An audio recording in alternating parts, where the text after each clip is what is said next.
Blog. सहलीला जायचं सहलीला. वय वाढलं पण मनातील सहल अजूनही तरुण आहे. Senior citizen trip. वय आकड्यात वाढतं, आनंदाला वय नसतं. रविवारची पहाट. नेहमीप्रमाणे सकाळी 6च्या सुमारास वॉकसाठी घराबाहेर पडले आणि सोसायटीच्या आवारात एक वेगळंच प्रसन्न दृश्य दिसलं. समोर एक मोठी ट्रॅव्हलर उभी होती. आजूबाजूला बागा घेऊन काही काकी मावश्या एक एक करून जमा होत होत्या. कोणी फोन करून मैत्रिणीला विचारत होतं, कुठे आलीस? कुणी आपली बॅग व्यवस्थित ठेवत होतं. कुणी मैत्रिणीची वाट पाहत होतं. तो कुणाच्या चेहऱ्यावर प्रवास सुरू होण्याआधीचा सहलीचा आनंद ओसंडून वाहत होता. कुतूहलाने विचारल्यावर मला समजलं, आज नाणेघाटला पावसाळी सहल आहे. आणि त्या ऐकताच नकळत माझ्याही चेहऱ्यावर हसू आलं. कारण समोर उभी असलेली ती ट्रॅव्हलर मला क्षणात कितीतरी वर्ष मागे घेऊन गेली. शाळेची सहल, कॉलेजच्या ट्रिप्स, सहलीची फी भरण्याची लगबग, आदल्या रात्री बॅग भरताना होणारी धावपळ, सकाळी लवकर उठून तयार होणं, आईने प्रेमाने भरून दिलेला डबा, पुरी भाजी, पोह्यांचा चिवडा, वेगवेगळे स्नॅक्स, पाण्याची बॉटल आणि लवकर ये गं, बस निघून जाईल म्हणत एकमेकांना केलेले फोन. सगळं क्षणात आठवलं. क्षणभर वाटलं, काळ बदलला, वय बदललं, सहलीची ठिकाणं बदलली, गाड्या बदलल्या, रस्ते बदलले, पण सहलीला निघालेल्या मनाचा उत्साह मात्र अजिबात बदललेला नाही. किती छान. आणि त्या सगळ्या काकींचा उत्साह पाहताना अचानक मराठी चित्रपट शाळामधलं गोड गाणं म्हणत वाजायला लागलं. सहलीला जायाचं सहलीला. क्षणभर त्या गाण्यावर नाचणारी, सहलीला जाण्यासाठी उत्सुक असलेली ती निरागस मंडळी डोळ्यांसमोर उभी राहिली. गंमत वाटली, कारण आज माझ्यासमोरही तसंच एक जिवंत चित्र उभं होतं. फक्त शाळेच्या गणवेशाऐवजी सुंदर कपडे होते. पाठीवरच्या स्कूल बॅगऐवजी ट्रॅव्हल बॅगा होत्या. आणि शाळकरी वयाऐवजी आयुष्याचा 50-60चा टप्पा होता. पण डोळ्यातली चमक अगदी तशीच होती. सहलीला जायचं म्हटल्यानंतर मनात उडणाऱ्या त्या आनंदाच्या फुलपाखरांना वय कुठे माहीत असतं बरं. त्या क्षणी मनात पुन्हा एकदा तेच गुणगुणावंसं वाटलं. सहलीला जायाचं सहलीला. कदाचित म्हणूनच सहल ही फक्त एखाद्या ठिकाणाला दिलेली भेट नसते. ती आपल्या आत लपलेल्या त्या निरागस, उत्साही लहान मुलाला पुन्हा एकदा बाहेर घेऊन येणारी छोटीशी संधी असते. त्या सगळ्या काकी किती छान तयार होऊन आल्या होत्या. नीटनेटके, सुंदर कपडे, हातात सहलीची बॅग, चेहऱ्यावर एखाद्या शाळकरी मुलीसारखी उत्सुकता होती. वयाने त्या 50-60 किंवा त्याही पुढच्या टप्प्यावर असतील, पण त्या क्षणी त्यांच्या चेहऱ्यावर वय नव्हतंच मुळी. तिथे फक्त आनंद होता, मैत्री होती, उत्सुकता होती. काही तासांसाठी सगळ्या जबाबदाऱ्या बाजूला ठेवून मनसोक्त जगण्याची तयारी होती. मला त्या क्षणी जाणवलं, वय शरीराचं वाढतं, मनाचं नाही. मनाला आजही मित्रमैत्रिणींबरोबर भटकायला आवडतं, पावसात भिजायला आवडतं, डबा वाटून खायला आवडतं, भजी खावीशी वाटतात, खिडकीजवळची शीट मिळाल्यावर आनंद होतो, गाडीत गप्पा मारायला, गाणी म्हणायला, खळखळून हसायला आणि फोटो काढायला आवडतं. आणि खरं सांगायचं तर सहल किती किलोमीटरची आहे यावर तिचा आनंद ठरत नसतो. ती हजारो किलोमीटरची असो किंवा अवघ्या 50-100 किलोमीटरची, सहल ती सहलच असते. कारण तिचं खरं अंतर नकाशावर मोजता येत नाही. ते मोजलं जातं आपल्या उत्सुकतेत, मैत्रीत, हसण्यात, परत आल्यानंतर आयुष्यभर जपून ठेवलेल्या त्या सुंदर गोड अशा आठवणींमध्ये. मला नेहमी वाटतं, एखाद्या सहलीचा दिवस जरी एकच असला तरी आपण ती सहल फक्त एका दिवशी जगत नसतो. सहल ठरल्याच्या क्षणापासून मनाचा प्रवास सुरू झालेला असतो. कुठे जायचं, कोण कोण येणार, काय घालायचं, काय घेऊन जायचं, किती वाजता निघायचं, या छोट्या छोट्या प्रश्नांमधून मन आधीच त्या ठिकाणी पोहोचलेलं असतं. शरीर सहलीच्या दिवशी प्रवासाला निघतं, पण मन कितीतरी दिवस आधीच त्या प्रवासाला निघालेलं असतं. म्हणूनच कदाचित डेस्टिनेशनपेक्षाही त्याची वाट पाहण्यात, तयारी करण्यात, आपल्या माणसांसोबत तिथपर्यंत पोहोचण्यात जास्त गंमत असते. आज या सगळ्या काकींकडे पाहताना आणखी एक विचार मनाला स्पर्शून गेला. आपल्याकडच्या अनेक स्त्रियांचं आयुष्य कितीतरी वर्ष संसाराभोवती फिरत राहतं. घर, मुलं, नवरा, नोकरी, स्वयंपाक, पाहुणे, जबाबदाऱ्या, कर्तव्य सगळ्यांसाठी काही ना काही करताना अनेकदा स्वतःच्या छोट्या छोट्या हौशींना त्या नकळत मुरड घालतात.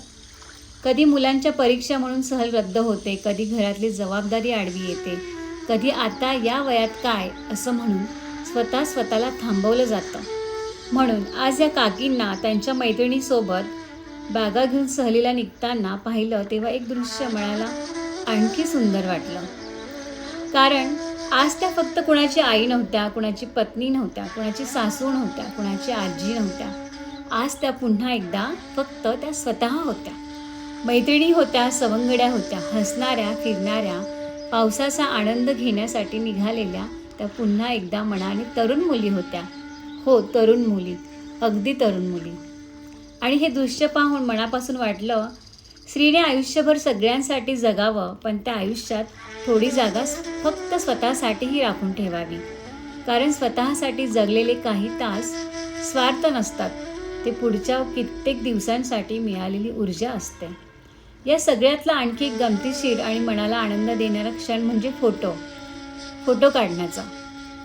सकाळी 6 वाजता मी खाली उतरले. त्या सगळ्या काकींना सहलीसाठी शुभेच्छा द्यायला पुढे गेले आणि माझ्या हातातला मोबाईल पाहताच सगळ्या अगदी उत्साहाने एकत्र उभ्या राहिला. फोटो काढ असा अगदी लहान मुलींसारखा हट्ट सुरू झाला. कुणी मैत्रिणीला जवळ बोलवत होतं, कुणी नीट उभी राहत होतं, कुणी हसत होतं, कुणी पोज देत होतं, तर कुणाला फोटोसोबत व्हिडिओ आणि रीलसुद्धा हवी होती. त्यांचा तो निरागस उत्साह पाहून मला खूप हसूही आलं आणि तितकाच आनंदही झाला. मनात एक सुंदर विचार आला. आपण अनेकदा म्हणतो काळ बदलला आहे, AIचं युग आलं आहे, टेक्नॉलॉजी खूप पुढे गेली आहे आणि आपल्यापेक्षा आधीच्या पिढीला कधी सहजपणे जुन्या विचारांची, जुन्या जमान्यातली असंही म्हणून आपण मोकळे होतो. पण आज त्या काकींकडे पाहताना जाणवलं की बदल स्वीकारण्याची इच्छा वयावर अवलंबून नसते. आजच्या तरुण पिढीला जसं फोटो काढायला, व्हिडिओ बनवायला, रील्स करायला, आपले सुंदर क्षण मोबाईलमध्ये जपून ठेवायला आवडतं, तसंच या साठीतल्या पिढीलाही त्या नव्या जगाचा भाग व्हावंसं वाटतंय. टेक्नॉलॉजी फक्त वापरायची नाही, तर तिच्यामधून स्वतःला पाहायचं, व्यक्त व्हायचं आणि आपल्या आनंदाचे क्षण जपायचे आहेत. आणि मला वाटलं किती सुंदर आहे हे. एका हातात सहलीची बॅग, दुसऱ्या हातात मोबाईल, चेहऱ्यावर वर्षांच्या अनुभवाची श्रीमंती आणि मनात रील बनवण्या इतका तरुण उत्साह. वा, किती सुंदर. पिढ्या वेगळ्या असतील, त्यांची बालपण वेगळी असतील, काळ वेगळा असेल, पण माझा छान फोटो काढ ना म्हणणारी आतली ती छोटी मुलगी मात्र प्रत्येक पिढीत तशीच असते. आणि म्हणून त्यांचे फोटो आणि व्हिडिओ काढताना त्यांच्यापेक्षा कदाचित आनंद मलाच जास्त होत होता. कारण माझ्या मोबाईलच्या कॅमेऱ्यात मी फक्त काही फोटो टिपत नव्हते, मी एका जुन्या पिढीने नव्या काळाला आनंदाने मारलेली मिठी टिपत होते. त्याचवेळी कॅमेऱ्यात त्यांचे चेहरे टिपताना मनात मात्र माझ्या स्वतःच्या कितीतरी सहलींच्या आठवणींचे फोटो उमटत होते. शाळा, कॉलेज, मित्रमैत्रिणी, बसचा प्रवास, ट्रेनचा प्रवास, डबे, गाणी, गप्पा, खिडकीतून दिसणारा रस्ता, सगळं काही झरझर डोळ्यासमोरून गेलं. आणि पुन्हा एकदा जाणवलं, जगातला ताजमहल एका बाजूला आणि आपल्या आवडत्या सवंगड्यांसोबतची सहल एका बाजूला. कारण सुंदर ठिकाणं डोळ्यांना आनंद देता, पण सुंदर सोबत मनाला आठवणी देते. आज सकाळी त्या ट्रॅव्हलरने नाणेघाटच्या दिशेने प्रवास सुरू केला असेल, पण माझ्या मनात मात्र तिने एक वेगळाच प्रवास सुरू करून दिला. बालपणापासून आजपर्यंतच्या कितीतरी सहलींचा, मैत्रीचा, आठवणींचा आणि आयुष्य कोणत्याही वयात मनसोक्त जगता येतं या सुंदर जाणीवेचा. त्या सगळ्या काकी, मावश्या, आजींना मनापासून एकच शुभेच्छा द्यावीशी वाटली. जा, मनसोक्त फिरा, पावसात भिजा, खळखळून हसा, गाणी म्हणा, डबे वाटून खा, भरपूर फोटो काढा, रील्स बनवा, मैत्रिणींची मस्करी करा आणि काही तासांसाठी वयाचा आकडा पूर्णपणे विसरून जा. कारण आयुष्याच्या वयात किती वर्ष जमा झाली यापेक्षा त्या वर्षांमध्ये किती सुंदर आठवणी जमा झाल्या हे कदाचित जास्त महत्त्वाचं असतं. केस पांढरे झाले असतील तरी चालतील, चेहऱ्यावर सुरकुत्या आल्या तरी चालेल, वयाचा आकडा वाढला तरी चालेल, पण सहलीला जायचं म्हटल्यावर डोळ्यात चमकणारी ती लहान मुलगी कधीच म्हातारी होऊ देऊ नका. शरीराचं वय वाढत राहतं, पण आनंदाने जगणारं मन कायम तरुण राहू शकतं. आणि कदाचित आयुष्याची सर्वात सुंदर सहल तीच आहे, जिथे डेस्टिनेशनपेक्षा सोबत सुंदर असते. वयापेक्षा उत्साह मोठा असतो. टेक्नॉलॉजीपेक्षा त्या क्षणामागची भावना मोठी असते, महत्त्वाची असते. आणि परतताना बॅगेपेक्षा मन आठवणींनी जास्त भरलेलं असतं. आजच्या सुंदर पावसाळी सहलीसाठी माझ्या सोसायटीतील सगळ्या काकी, मावश्या, आजींना मनापासून शुभेच्छा. Happy journey. मनसोक्त जगा, मनसोक्त फिरा, मनसोक्त हसा, फोटो काढा, रील्स बनवा आणि प्रत्येक सुंदर क्षण जपून ठेवा. कारण शेवटी वय कॅलेंडर सांगतं, पण आपण किती तरुण आहोत हे आपल्या मनातला उत्साह सांगतो. धन्यवाद, धन्यवाद, धन्यवाद. प्रणाली शिवकमल आव्हाड. आजच्या ह्या ब्लॉगमध्ये कमेंटमध्ये मला तुमच्या आठवणीतली सहल नक्की वाचायला आवडेल. त्यामुळे अगदी मनमुरादपणे हा ब्लॉग ऐकताना, वाचताना ज्या ज्या सहली डोळ्यासमोर झरझर येऊन गेला, ज्या सुंदर आठवणी, जी सुंदर मित्रमैत्रिणी, जी सुंदर कंपनी तुमच्या डोळ्यासमोर आली असेल, त्यांना नक्की कमेंटमध्ये बंदिस्त करूया आणि जगापर्यंत या सहलीची हवा पोहोचूया. Thank you, thank you, thank you. तुमचा प्रत्येक प्रतिसाद, प्रत्येक लाईक, सबस्क्राईब, कमेंट माझ्या पुढच्या ब्लॉगसाठी भरभरून ऊर्जा, प्रेरणा, प्रोत्साहन देत असतो.